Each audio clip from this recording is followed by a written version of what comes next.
कल्याणच्या रायते पुलावर भयानक भीषण अपघात. 11 जणांचा जागीच मृत्यू. ओव्हरटेक करायला गेले आणि आयुष्याची दोरीच तुटली. भीषण अपघातात 11 जणांचा जागीच मृत्यू. इको टॅक्सी सिमेंट मिक्सर ट्रकला ओव्हरटेक करायला गेली आणि 11 प्रवाशांचा मृत्यू. रायते पुलावर नेमकं काय घडलं? ओव्हरटेक करताना ही दुर्घटना घडली आहे. सर्व प्रवाशांचा जागीच मृत्यू झाला.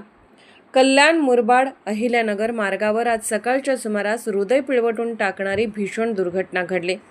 रायते पुलावर सिमेंट मिक्सर ट्रक आणि काळी पिवळी इको टॅक्सी यांच्यात समोरासमोर जोरदार धडक झाली. या अपघातात इको टॅक्सीतील सर्व 11 प्रवाशांचा दुर्दैवी मृत्यू झाला आहे. मृतांमध्ये 7 जण मुरबाडचे, 1 कल्याणचा, 1 साताऱ्याचा तर 2 जणांची ओळख अद्याप पटलेली नाही. या घटनेमुळे परिसरात शोककळा पसरली आहे. इको टॅक्सीने ओव्हरटेक करण्याचा प्रयत्न केला आणि पोलिसांच्या माहितीनुसार इको टॅक्सी कल्याणहून मुरबाडकडे प्रवासी घेऊन निघाली होती. रायते पुलावर एका बाजूचा रस्ता सुरू असल्याने दोन्ही दिशेची वाहतूक एकाच मार्गावर सुरू होते. याच दरम्यान इको टॅक्सीने ओव्हरटेक करण्याचा प्रयत्न केला असता समोरून येणाऱ्या सिमेंट मिक्सर ट्रकला ती जोरात धडकली. धडकेची तीव्रता इतकी होती की टॅक्सीचा अक्षरशः चक्काचूर झाला. टॅक्सी चालकाचे नियंत्रण सुटल्याने हा अपघात झाला. घटनेची माहिती मिळताच स्थानिक नागरिक आणि प्रशासन तात्काळ घटनास्थळी दाखल झाले. टॅक्सीमध्ये अडकलेल्या प्रवाशांना बाहेर काढून जवळच्या गोवेली रुग्णालयात हलवण्यात आले. मात्र डॉक्टरांनी सर्वांना मृत घोषित केले. प्रत्यक्षदर्शींनी सांगितले की ओव्हरटेक करताना टॅक्सी चालकाचे नियंत्रण सुटल्याने हा अपघात झाला. दरम्यान पुलावर एकाच बाजूने वाहतूक सुरू केल्यामुळे प्रशासनाच्या निर्णयावरही प्रश्नचिन्ह उपस्थित होत आहे. तसेच या इको टॅक्सीमध्ये क्षमतेपेक्षा अधिक प्रवासी वाहतूक करण्यात का येत होती असे अनेक प्रश्न उपस्थित केला जात आहे. स्थानिकांनी दोन्ही बाजूचे रस्ते तात्काळ सुरू करण्याची मागणी केली आहे. ओव्हरटेक करताना झालेल्या निष्काळजीपणामुळे ही दुर्घटना घडली.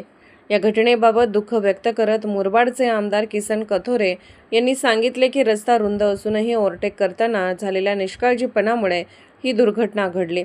तसेच या घटनेची माहिती मुख्यमंत्री देवेंद्र फडणवीस यांना देण्यात आली असून मृतांच्या कुटुंबियांना मदत जाहीर करण्याबाबतही सूचना देण्यात आल्या आहेत.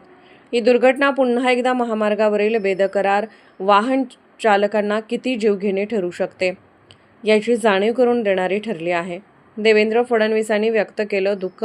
तर या घटनेबाबत दुःख व्यक्त करत राज्याचे मुख्यमंत्री देवेंद्र फडणवीस यांनी सोशल मीडियावरती पोस्ट करत म्हटलं की राष्ट्रीय महामार्ग 61 वर कल्याणजवळ 2 वाहनांची धडक होऊन झालेल्या भीषण अपघातात 11 जणांचा मृत्यू झाल्याची अतिशय दुर्दैवी घटना घडली आहे. मी त्यांना भावपूर्ण श्रद्धांजली अर्पण करतो. या कुटुंबियांच्या दुःखात आम्ही सहभागी आहोत. स्थानिक प्रशासनाशी आम्ही संपर्कात आहोत. आज 13/4/26 रोजी NH61 कल्याण टू अहिल्यानगर या हायवेवर 11:15च्या सुमारास इको आणि टाटा मिक्सर याच्यामध्ये एक अपघात झालेला आहे. ते इकोमधील पॅसेंजरचे मृत्यू झाले. त्यांचे मृतदेह गोविंद हॉस्पिटलला आणलेले आहेत. पुढील कारवाई चालू आहे. आत्ता झालेल्या माहितीप्रमाणे 11चा आकडा समजतोय. त्याची खात्री करून परत तुम्हाला आम्ही हे करू. आज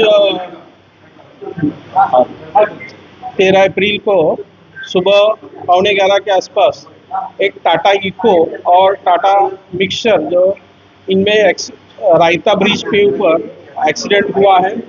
उसमें इको वैन में जो प्रवासी है 11 उनका एक्सीडेंट में इंजर होके उनको गोविल हॉस्पिटल में अभी रिमूव किया है. उसमें 11 की कैजुअलिटी होने की संभावना है. वो आगे की प्रोसेस चालू है. Thank you. महाराष्ट्र टुडे मराठीसाठी ब्युरो रिपोर्ट कल्याण. आजच महाराष्ट्र टुडे 24 न्यूजला सबस्क्राईब करा आणि सत्य परिस्थितीचा सविस्तर आढावा पहा.